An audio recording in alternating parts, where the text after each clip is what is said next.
जिस प्रकार हमने बताया अपनी प्रीवियस वीडियो में कि हमारा ब्रह्मचर्य हमारी साधना में बहुत ही महत्वपूर्ण होता है, और हमारा ब्रह्मचर्य खंडित होने के क्या क्या कारण होते हैं, उसमें जो सबसे जटिल और गुण विषय है उसी पर हम बात करेंगे।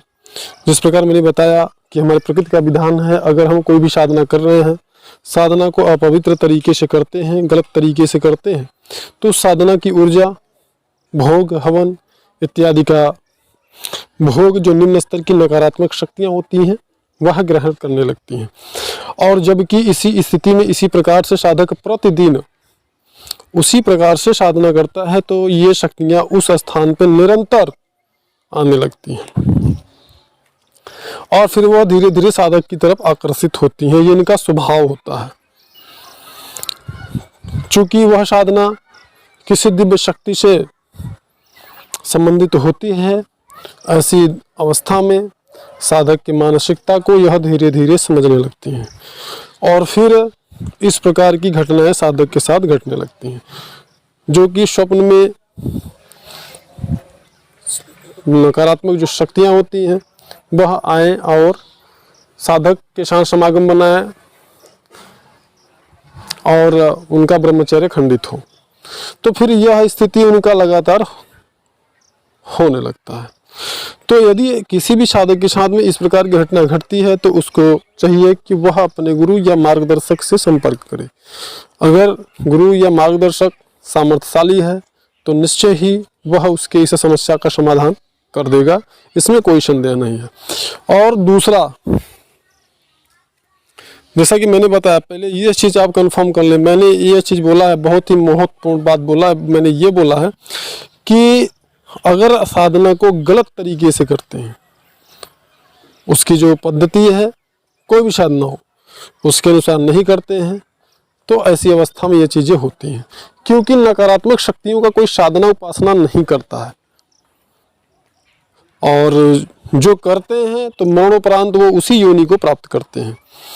हालांकि जो बुद्धिजीवी वर्ग हैं, जिनके पास आध्यात्म की थोड़ी सी भी जानकारी है, तो वो कभी भी नकारात्मक शक्तियों की साधना उपासना नहीं करते हैं, क्योंकि अगर ऐसा करते हैं तो उनकी ज़िंदगी जो है वो नर्क के समान हो जाती है। अब बात होती है कि जैसे हमें आपको भूख लगती है, प्यास लगती है, ठीक इसी प्रकार से सूक्ष्म जगत की जो सूक्ष्म शक्तियाँ हैं, चाहे वो नकारात्मक हो चाहे सकारात्मक, उन्हें भी इसी प्रकार की भूख और प्यास की अनुभूति होती है, लेकिन थोड़े लंबे समय के बाद, लंबे समय के अंतराल में,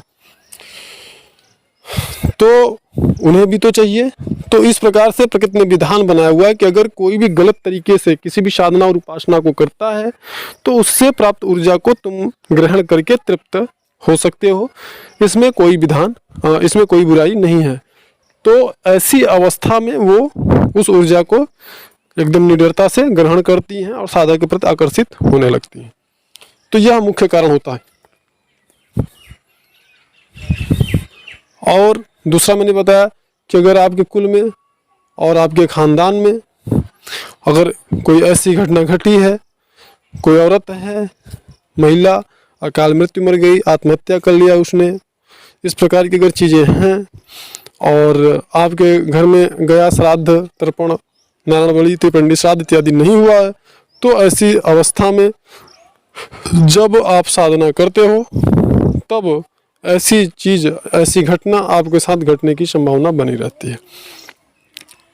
ऐसी स्थिति में वह घटना आपके साथ घट सकती है, जो कि पूर्व विदित है। जैसा कि मैंने बताया आपको कि आप जो है साधना करते हैं और साधना के बाद स्वप्न अवस्था में कोई स्त्री, कोई नकारात्मक शक्ति आपकी स्वप्न में आकर के समागम बनाए, आपका ब्रह्मचर्य खंडित हो जाए, तो ये इस स्थिति में भी संभव होता है।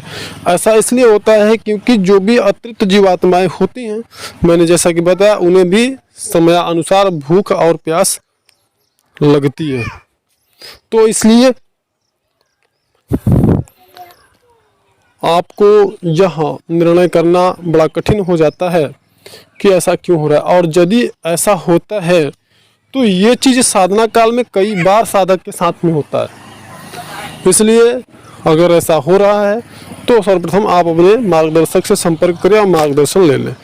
वह दोनों का निर्णय करके और आपको बता सकता है और उसका वह जो है निश्चित जो है निदान करेगा और आपकी साधना सफल होगी।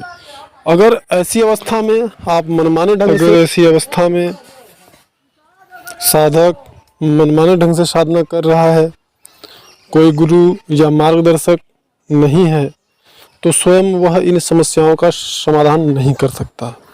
ऐसी स्थिति में पहले तो वो यह निर्णय नहीं कर सकता है कि ये घटना उसके साथ में क्यों हो रही है। दूसरी बात, अगर हो रही है तो उसका कारण क्या है, क्या ये नकारात्मक शक्तियां हैं या फिर उसके ही कुल खानदान की कोई अतृप्त जीवात्मा है।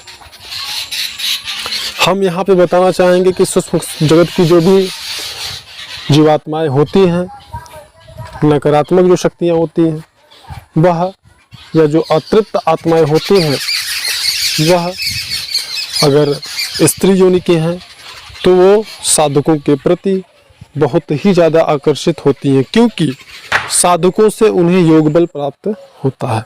अगर वो गलत तरीके से साधना करते हैं तो साधकों से प्राप्त योग बल से यह अतृप्त जीवात्माएं तृप्त होती हैं, यह नकारात्मक शक्तियाँ तृप्त होती हैं और उनकी कई कई दिनों की भूख और प्यास मिट जाते हैं।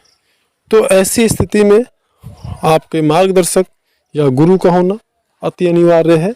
इसीलिए कहते हैं कि अध्यात्म में बिना गुरु या मार्गदर्शक के साधना आप नहीं कर सकते हैं।